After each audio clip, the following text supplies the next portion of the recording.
आज इजरायली युद्धक विमानों ने यमन के हुडायदाह के लाल सागर पर स्थित हौथी नियंत्रित क्षेत्रों पर हमला किया। यह हमला इजरायल की वायु रक्षा को चुनौती देने वाले एक ड्रोन हमले के जवाब में किया गया, जिसमें एक व्यक्ति की मौत हो गई थी। हौथी विद्रोहियों ने इस हमले में 3 लोगों की मौत का दावा किया है और बताया कि यह हमले भयंकर आग और काले धुएं का कारण बने हैं। इस ऑपरेशन का नाम आउटस्ट्रेच्ड आर्म रखा गया है और इजरायली वायुसेना द्वारा किए गए ये हमले इजरायल की सीमा से 1800 किलोमीटर दूर हुए हैं, जो कि उनके द्वारा अब तक किया गया सबसे दूर का हमला है। ये पहली बार है जब इजरायल ने अरब प्रायद्वीप के सबसे गरीब देश में हमला किया है। प्रधानमंत्री बेंजामिन नेतन्याहू ने एक वीडियो बयान में कहा, इस ऑपरेशन ने हमारे सीमा से 1800 किलोमीटर दूर स्थित लक्ष्यों को निशाना बनाया। यह हमारे दुश्मनों को स्पष्ट करता है कि इजरायल की लंबी बाहु कहीं भी पहुंच सकती है। इजरायल रक्षा बलों IDF ने एक बयान में बताया कि इस ऑपरेशन का उद्देश्य यमन के बंदरगाह के आसपास के लक्ष्यों को निशाना बनाना था, जो हौथी आतंकवादी शासन के लिए ईरानी हथियारों के प्रवेश द्वार और एक महत्वपूर्ण आर्थिक स्रोत के रूप में कार्य करता है। IDF ने आगे कहा, पिछले कुछ महीनों में हौथी मध्य पूर्व को अस्थिर करने के प्रयास कर रहे हैं। हौथी आतंकवादी हमले ईरान द्वारा वित्त पोषित और निर्देशित हैं, जो क्षेत्रीय बंदरगाहों, स्वेज नहर और वैश्विक व्यापार को नुकसान पहुंचा रहे हैं। इस हमले में 3 लोगों की मौत और 87 लोगों के घायल होने की खबर आई है, जैसा कि हौथी के संचालित स्वास्थ्य मंत्रालय ने कहा। मंत्रालय ने पहले बताया कि अधिकांश घायल गंभीर जलन से पीड़ित हैं। हौथी के अल मसीरा टेलीविजन द्वारा प्रसारित फुटेज में अस्पतालों में इलाज कराए जा रहे घायल व्यक्तियों को दिखाया गया है। एक व्यक्ति ने इस प्रसारक से कहा कि घायल में से कई बंदरगाह के कर्मचारी हैं। शहर अंधेरे में है, लोग सड़कों पर हैं, पेट्रोल पंप बंद हैं और लंबी कतारें देखी जा रही हैं। हौथियों ने अक्टूबर में गाजा में इजरायली बलों और हमास के बीच संघर्ष शुरू होने के बाद से इजरायल को ड्रोन और मिसाइलों से निशाना बनाना शुरू कर दिया था। अब तक इन हमलों से इजरायल में कोई महत्वपूर्ण क्षति नहीं हुई है, क्योंकि अधिकांश प्रक्षिप्तियों को नष्ट कर दिया गया है या वे इजरायल तक नहीं पहुंच पाई हैं। हौथी विद्रोहियों का कहना है कि वे फिलिस्तीनियों के साथ एकजुटता दिखा रहे हैं और गाजा में युद्ध विराम तक हमले जारी रखेंगे। इस घटनाक्रम से एक बात स्पष्ट होती है कि क्षेत्रीय संघर्ष और वैश्विक राजनीति एक दूसरे से गहराई से जुड़े हुए हैं। यमन में हो रहे संघर्ष और इजरायल के जवाबी हमले ने हमें यह सोचने पर मजबूर किया है कि कैसे एक देश के आंतरिक संघर्ष और वैश्विक शक्ति समीकरण एक दूसरे को प्रभावित करते हैं। इजरायल का यह हमला, जो 1800 किलोमीटर दूर यमन के हौथी नियंत्रित क्षेत्रों पर हुआ, हमें यह बताता है कि आधुनिक युद्ध रणनीतियों में तकनीक और दूर दराज के लक्ष्यों पर हमला करने की क्षमता का कितना बड़ा प्रभाव है। यह घटना यह भी उजागर करती है कि संघर्ष केवल क्षेत्रीय ही नहीं, बल्कि वैश्विक प्रभावों को भी जन्म देती है। हमारे देश भारत के संदर्भ में यह देखना महत्वपूर्ण है कि कैसे ऐसे संघर्षों का वैश्विक स्तर पर प्रभाव पड़ता है। भारत, जो एक महत्वपूर्ण रणनीतिक और आर्थिक खिलाड़ी है, को यह समझना होगा कि इस तरह के संघर्षों से उसके लिए क्या संभावित प्रभाव हो सकते हैं। यह भी जरूरी है कि हम शांतिपूर्ण समाधान और सहयोग के मार्ग पर ध्यान केंद्रित करें, ताकि वैश्विक स्थिरता को बनाए रखा जा सके।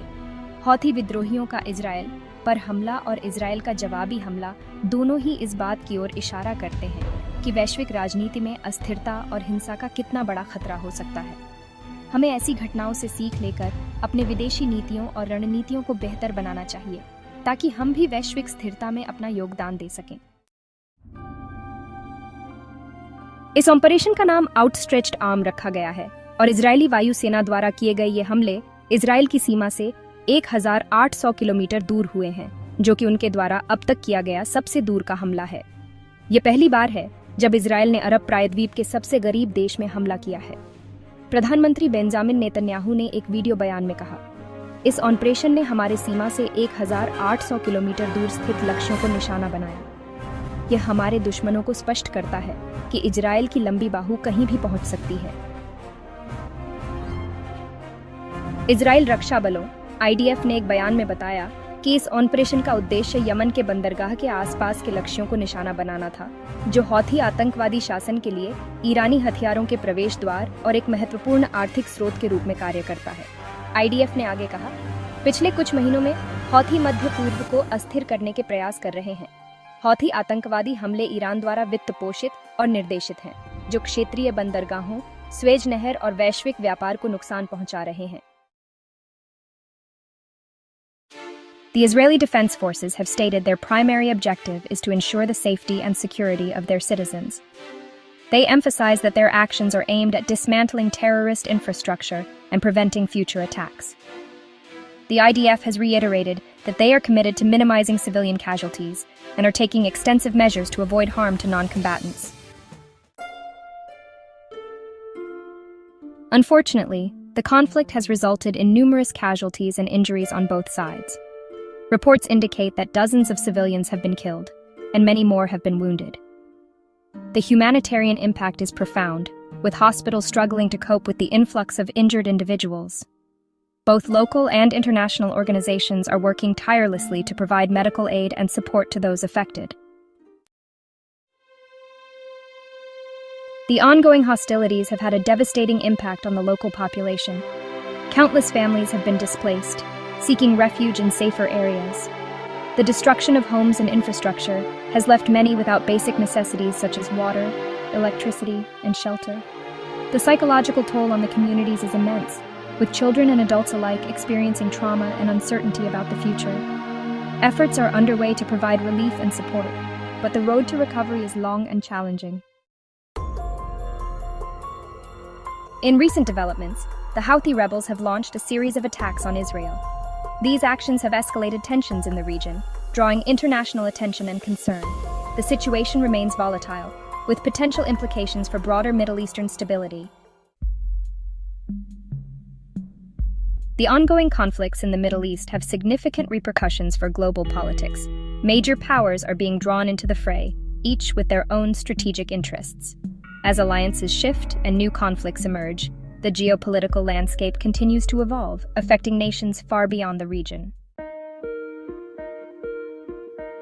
The instability in the Middle East also has a direct impact on India. With its energy security and economic interests at stake, India must navigate these turbulent waters carefully. Moreover, the ripple effects of these conflicts threaten global stability, making it a concern for the international community as a whole. In conclusion, the recent Houthi attacks on Israel underscore the fragile nature of peace in the Middle East. As global powers grapple with the complexities of regional conflicts, the need for diplomatic solutions becomes ever more pressing. The impact on countries like India and the broader implications for global stability cannot be underestimated. Thank you for joining us, and stay tuned for more updates.